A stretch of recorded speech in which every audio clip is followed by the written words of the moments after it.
Bonjour à tous et merci d'être avec nous. Merci d'être ici même à Bassin-Labou sur Canal Austral, bien entendu, parce qu'on a le plaisir cet après-midi ici d'avoir avec nous quelqu'un que vous connaissez bien, que la Réunion connaissait bien, que l'océan Indien connaît bien. Elle s'appelle Marine Le Pen et elle est avec nous. Bonjour Madame Marine Le Pen. Bonjour et bonne fête. Merci aussi pour ce 20 décembre, pour cette journée où vous nous avez fait le plaisir de venir ici à la Réunion.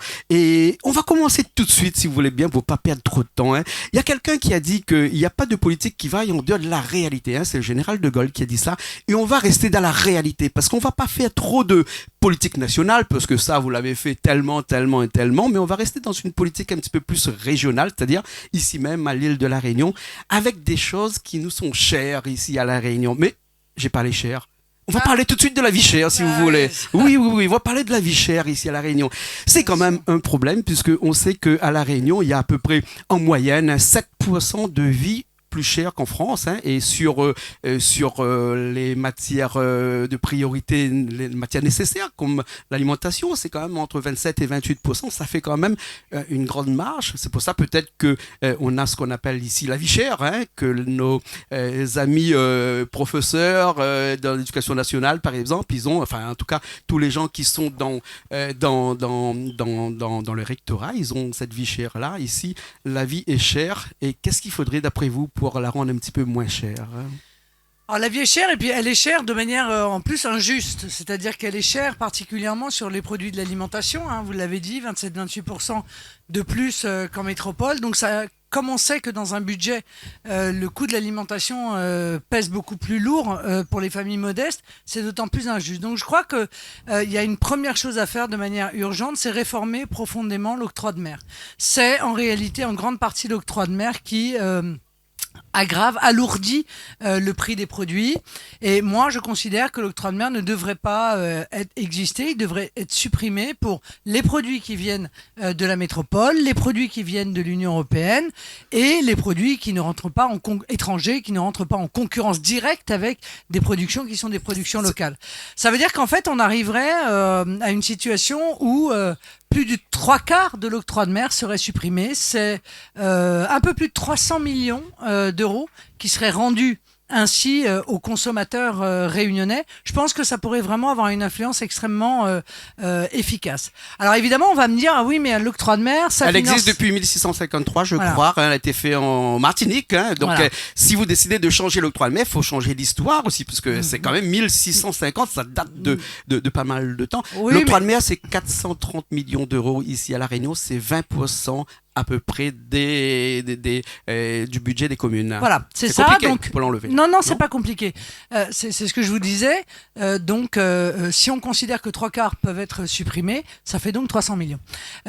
Évidemment, il faut qu'il y ait une compensation du financement des municipalités pour que, à l'euro près, elles ne voient pas une baisse de leur financement. Et moi, je crois qu'il y a un moyen extrêmement simple, c'est la dotation globale de fonctionnement, c'est-à-dire exactement comme en métropole, les communes ont le droit à un budget qui correspond à leur nombre d'habitants. Il n'y a aucune raison véritablement pour que l'outre-mer soit traité différemment, si ce n'est de faire subir une forme de double peine, puisque les impôts qu'ils payent au national ne financent pas les municipalités, mais ils les payent quand même. Et parallèlement, il y a un autre impôt supplémentaire, l'octroi de mer, qui renchérit le prix des produits qui a pour conséquence la vie chère. Donc quand quelque chose commence à devenir injuste, inefficace, qu'une taxe ne poursuit plus son but, il ne faut pas hésiter à la réformer. Mais il faut quand même protéger nos artisans à La Réunion contre toute cette arrivée massive de produits ici chez nous, ne serait-ce que dans la zone océan Indien, à Madagascar, à peu près, que vous avez un SMIC à côté qui a 40 euros par mois, Maurice à côté, où le SMIC est à moins de 200 euros par mois. Voilà. On est noyé ici dans une petite zone, où on a un SMIC à 1258 euros net par mois, alors que comment faire pour concurrencer tous ces autres pays si on ne protège pas notre économie, nous, par des taxes éventuelles? Eh bien, justement, c'est ce que je vous dis. Il faut donc maintenir l'octroi de mer exactement pour ça, c'est-à-dire pour permettre, plutôt éviter la concurrence déloyale sur les productions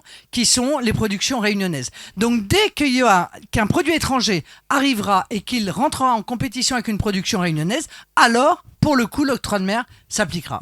Juste pour la petite histoire, je suis allé vérifier l'octroi de mer et j'ai trouvé que c'est géré par la région et que il y a des taxations qui sont définies tous les jours, enfin tous les ans.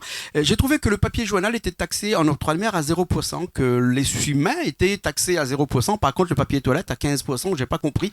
Donc, il faudra qu'on m'explique aussi. Personne ne comprend. En fait, c'est un petit peu. On a l'impression que c'est un petit peu au petit bonheur la chance.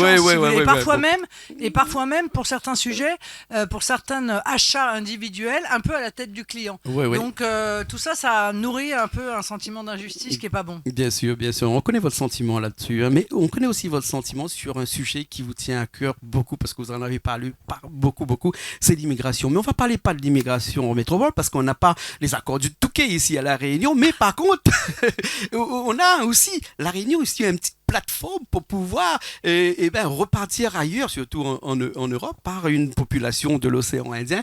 On parle beaucoup de l'immigration des Comores vers La Réunion, c'est-à-dire qu'ils transitent par Mayotte et puis qui reviennent à La Réunion. Vous étiez à Mayotte dernièrement et donc vous connaissez le sujet, je suppose, par cœur. Alors comment faire pour que les Mahorais ne viennent pas à Mayotte et ensuite de Mayotte ils reviennent ici à La Réunion? On ne parle pas des Mahorais parce que les Mahorais sont français. On reparlera tout à l'heure des Mahorais qui viennent à La Réunion, mais là on parle des Comoriens qui viennent à La Réunion via Mayotte. Je pense que toutes les règles doivent être applicables dans toute la France. En réalité, le référendum que je veux faire voter est un référendum qui va bouleverser totalement la politique d'immigration. L'idée fondamentale, c'est quoi ? Il faut couper tout ce qui rend notre pays anormalement attractif pour l'immigration, y compris pour l'immigration clandestine, parce que c'est quand même le sujet principal. Et puis, il faut que pour le reste, nous puissions déterminer les critères.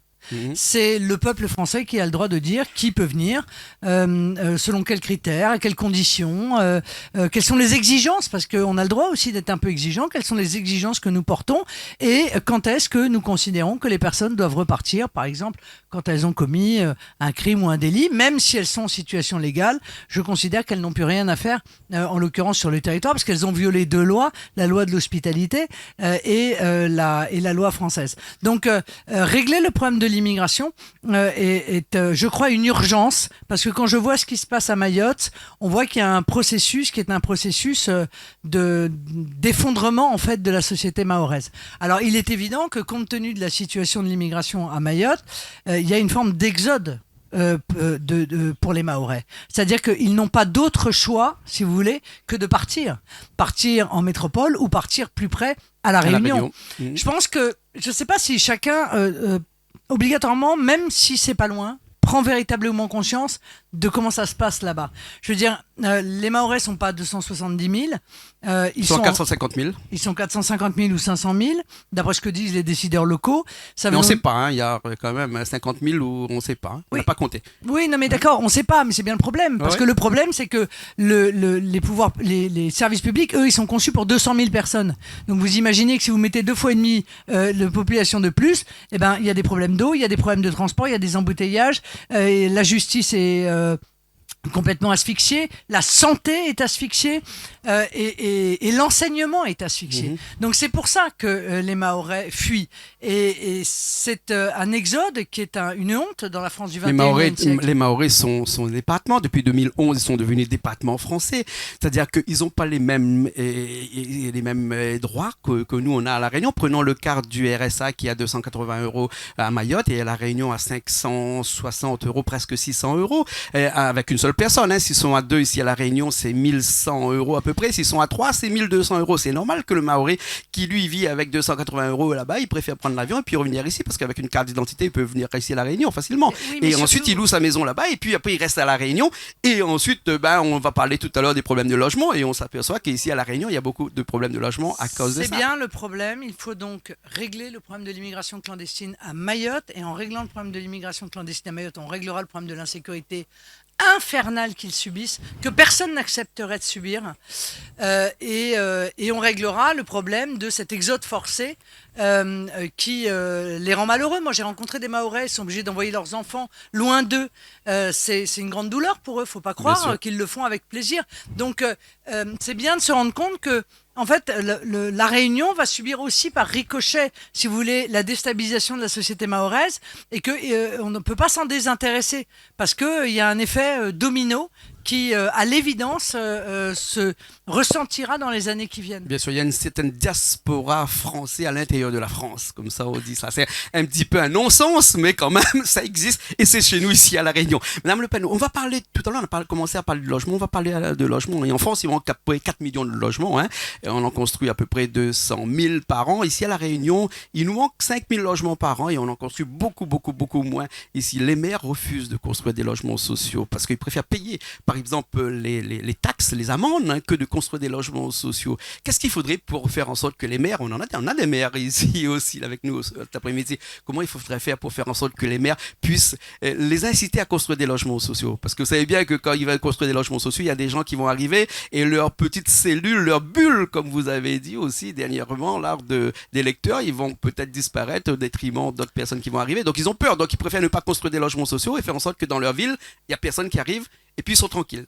Bon, je sais pas. Moi, j'ai pas discuté avec des maires. Ça, pourquoi est-ce que ici ils veulent pas construire de logements sociaux? On sait bien que les maires payent beaucoup d'amendes. Mais je sais pourquoi en métropole ils en construisent pas. En revanche, vous voyez, donc ça, je peux vous le dire, ils préfèrent payer des amendes plutôt que de construire des logements sociaux qui vont en réalité devenir des ghettos d'immigration et avec tous les problèmes que ça engendre.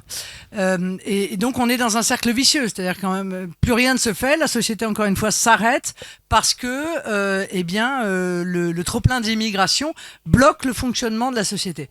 Donc je pense que c'est ce problème-là qu'il faut régler. Moi, j'ai dit une chose, c'est que je pense que le logement social doit être prioritairement accordé aux Français. Donc ça s'appelle la priorité nationale. Je vais l'inscrire dans la Constitution.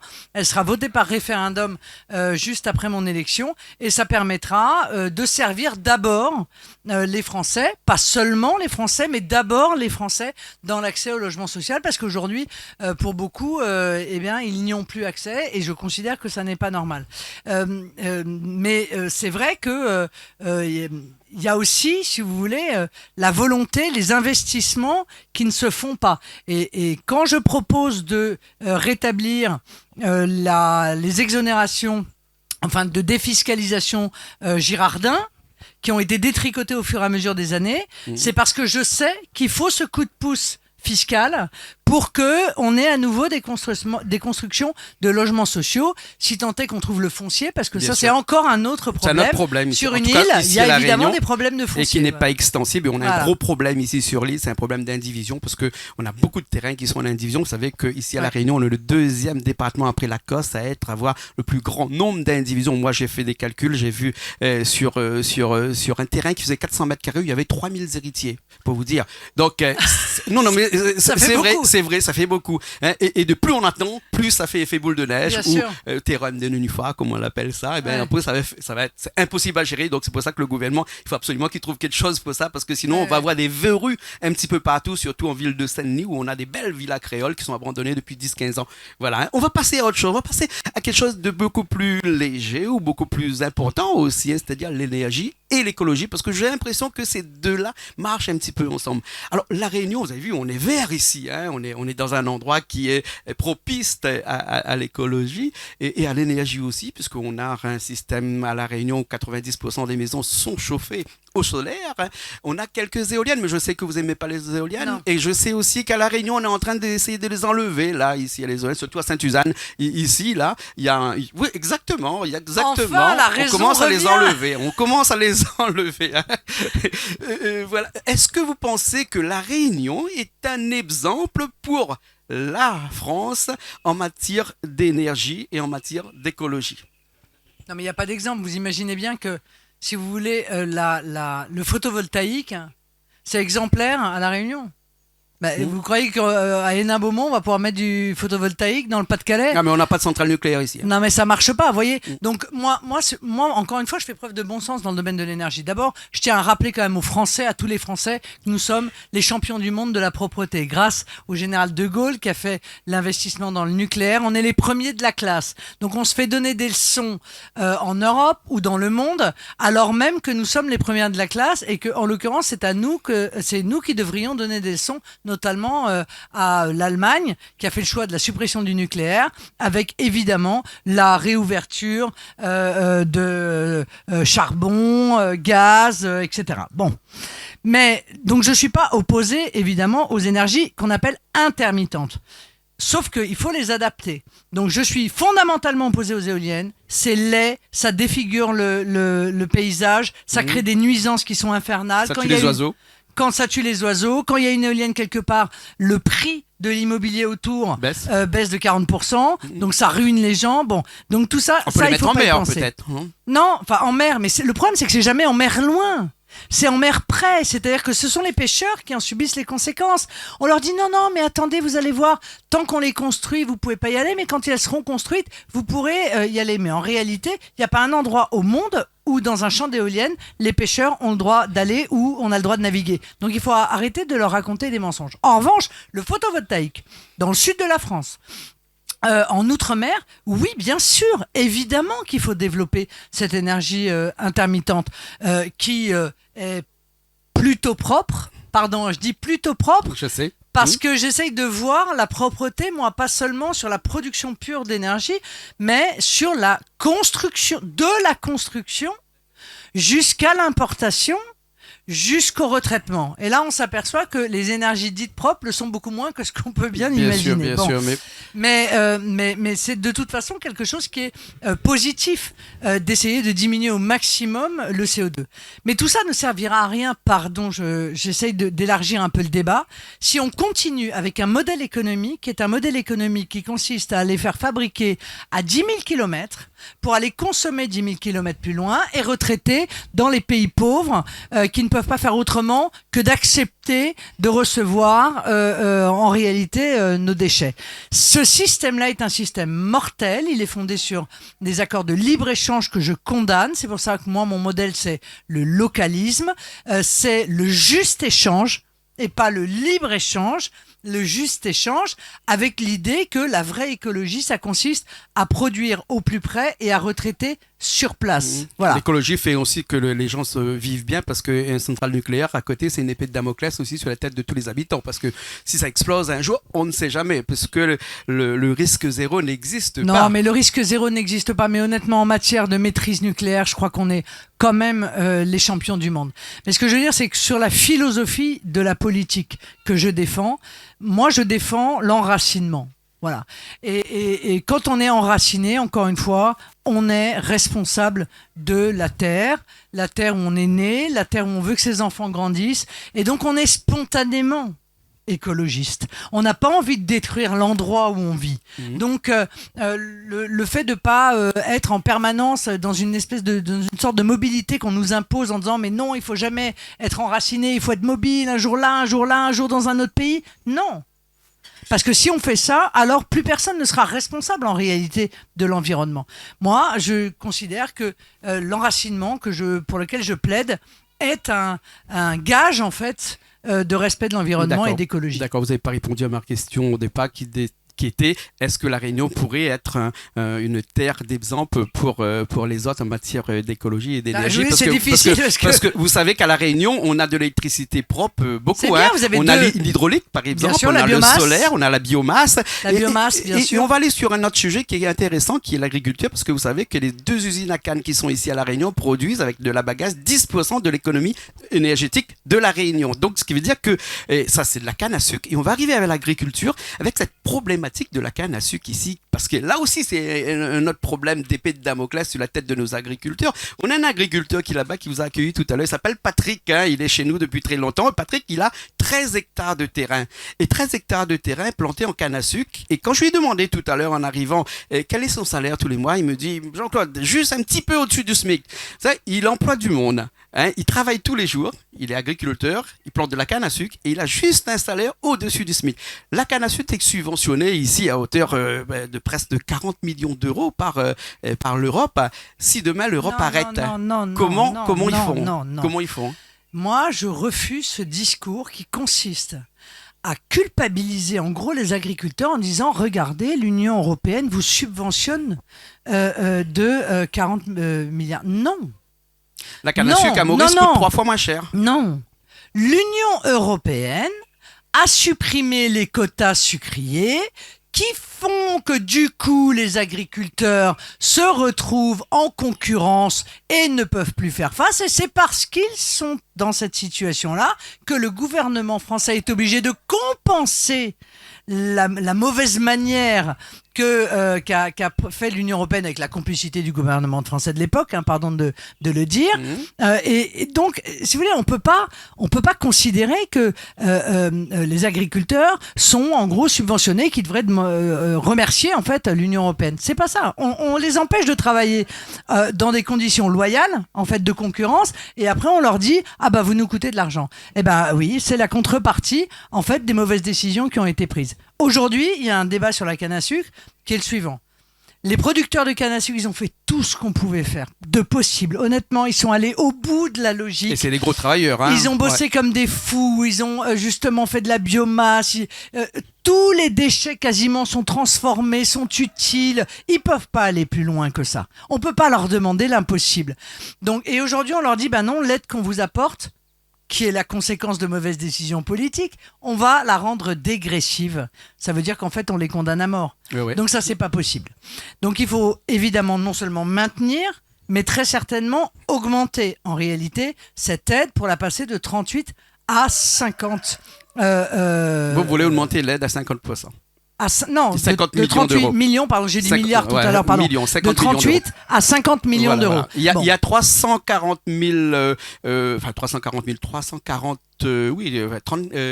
400 agriculteurs à La Réunion qui plantent de la canne à sucre. Ça emploie à peu près 10 000 personnes par an lors de la coupe de canne. Et en moyenne, dans l'année, ça emploie 6 000 personnes. C'est extrêmement important. Ce que je veux dire aussi, c'est que moi, j'ai vu beaucoup de leçons données par Paris. Alors, il y a des technocrates dans des bureaux qui disent aux planteurs, aux planteurs de canne à sucre, oui, alors vous comprenez, il faut diversifier, il faut faire ceci, il faut faire cela, il faut... Non, mais il faut leur fiche la paix surtout. D'accord ? Il faut leur faire confiance. Parce que c'est eux qui connaissent leur terre. Parce que c'est eux qui sont capables de savoir quelles sont éventuellement les plantations qu'ils peuvent mettre en œuvre en supplément de la canne ou en remplacement de la canne. Arrêtons ce système de fous où ce sont encore une fois des bureaucrates qui donnent des instructions sans jamais avoir vu l'endroit où tombent leurs ordres, où tombent leurs conseils, sans jamais avoir la moindre compétence dans ce domaine. Laissons un peu la liberté aux agriculteurs. Parce que ce sont eux qui sont les mieux placés, qui savent le mieux et puis qui ont le plus à cœur en fait d'offrir quand même cette diversité aussi. Pour peu qu'ils soient protégés de la concurrence déloyale. C'est toujours pareil, parce que si on leur dit, alors on va planter ça, mais vous allez être en concurrence avec des pays dont le salaire est 5 fois, 10 fois inférieur, évidemment qu'ils ne le feront pas. Bien sûr. Et surtout à La Réunion, on est entouré par des pays qui ont le salaire 5 à 10 fois et même plus inférieur à le salaire de La Réunion. On va passer tout de suite à un autre sujet, parce que je sais que vous êtes très prenant. Quand vous commencez, vous n'arrêtez pas. On a beaucoup de gens là, ils ont faim aussi. On va manger dans un instant. On va parler quelques minutes du droit de succession et des donations. Ça, vous en avez parlé quelques fois. Et ça, c'est quelque chose vraiment que tous les Réunionnais qui nous regardent, ils ont envie d'entendre ce que vous avez à dire, parce qu'actuellement, c'est 150 000 € à peu près par personne, par enfant et sur 15 ans. Vous voulez ramener tout ça à 100 000 € par personne et sur 10 ans. 100 000 € tous les 10 ans, parents-enfants, oui. Grands-parents, petits-enfants. Ce que je veux dire, c'est que moi, je crois à la solidarité intergénérationnelle. Et je pense que l'économie française, elle a besoin en réalité de dépenses, d'argent frais.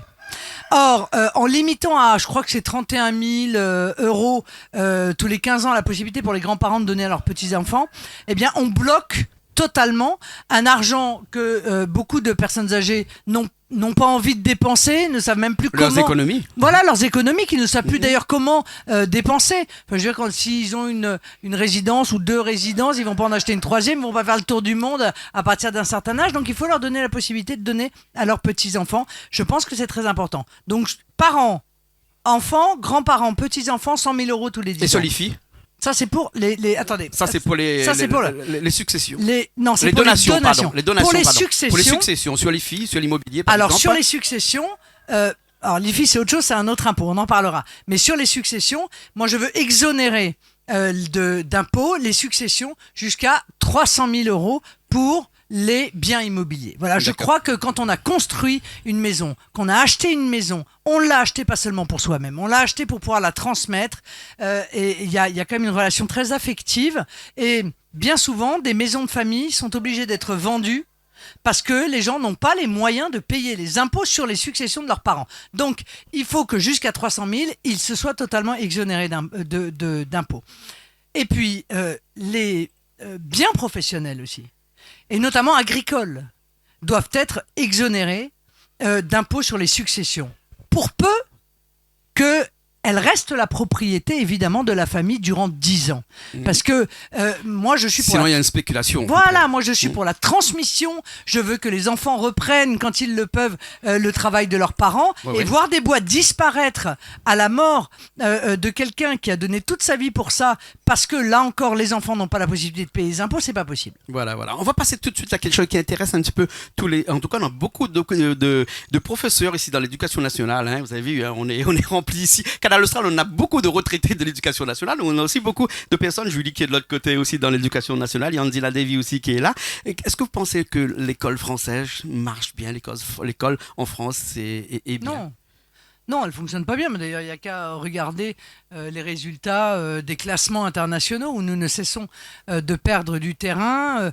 Nous perdons du terrain dans la maîtrise de notre propre langue, nous perdons du terrain en mathématiques, et c'est très grave parce que du coup, ça prive nos enfants de la capacité d'accéder à des métiers qui sont des métiers de technologie. Or, l'avenir, c'est quand même la Bien sûr. technologie. Donc, il faut absolument rétablir le niveau de l'école française, et pour ça, d'abord il faut restituer l'autorité aux maîtres, parce que les maîtres en réalité ont été privés de la capacité de faire acte d'autorité. Or, l'autorité du maître, c'est le moyen qu'il a précisément de transmettre le savoir dans de bonnes conditions. On ne transmet pas le savoir dans l'anarchie, ça n'est pas vrai. Et dans l'anarchie, on crée des injustices sociales. Parce que dans l'anarchie, le bon élève, celui qui a des parents qui sont professeurs, qui peuvent venir l'aider le soir, il s'en sortira toujours mieux que l'élève de famille modeste qui n'a pas des parents qui peuvent l'aider le soir. Donc, cette promesse de l'égalité républicaine, on la rompt en laissant l'anarchie s'installer. Et puis, il faut arrêter que toutes ces théories pédagogistes, moi, mes Multipliez enfants... pas deux le salaire des professeurs, par exemple. Non, mais les théories pédagogiques... Je vais pas vous dire qui l'a dit, mais vous le savez déjà. De la lecture. Moi, mes enfants, ils ont eu ça, la lecture automatique, là, ou je sais pas quoi. Alors, Ouais. ils lisaient Mandarine. Je disais, mais il est où le M? Ah ben non, c'est pas Mandarine, c'est Clémentine. D'accord, bon. Donc ça marche pas. B et A bas, ça marche très bien, ça a fait ses preuves. Revenons à des choses qui sont, à mon avis, efficaces. Plus d'heures de français, parce que la maîtrise de la langue, elle permet après de faire ce qu'on veut, si vous voulez. Mais si on maîtrise pas la langue, eh ben, on aura beau essayer de faire des efforts, en réalité, on sera bloqué à un moment donné dans ses capacités pour La langue monter. française est une langue très difficile. Vous savez. Mais oui, c'est une langue difficile. Et mais surtout pour nous, les ultramarins, qui ont quand... l'habitude de parler créole et qui Oui. doivent s'habituer Ah. à parler français tous les Ah, jours, c'est oui, très compliqué. mais- Est-ce que vous pensez qu'il faut encore apprendre le créole à l'école? Bah, le souci, si vous voulez, c'est qu'il ne faut pas que le créole devienne un handicap. Donc je crois que le créole, c'est la culture. C'est important. Tout le monde y est attaché, mais c'est la langue à la maison peut-être. C'est la langue de la famille, c'est la langue de l'histoire, c'est la langue des aïeux. Mais il faut absolument que les enfants maîtrisent le français. Parce qu'à partir du moment où ils maîtrisent le français, le monde est à leurs pieds. Bien le sûr. monde est leur espérance, le monde sera leur terrain de jeu, et sinon, eh bien, ce sera plus compliqué. Et l'anglais après aussi, bien sûr. Bah, bien sûr, l'anglais. Bien sûr. Que je ne maîtrise moi absolument pas. Vous voyez comme quoi on en s'en sort quand même. Oui. 30 secondes sur les retraites à 60 ans que vous avez promis. Ouais. 30 secondes sur les retraites à 60 ans. Bah, c'est pas la retraite à C'est 60 ans. 40 annuités alors, d'accord. Ah, mais d'accord, c'est pas exactement pareil. Parce que À moi, 60 ans, si on commence non, à mais travailler moi, je à suis 20 ans. avocat. Moi, j'ai commencé à travailler à 24 ans. Bon, parce que ça demande 23 ans.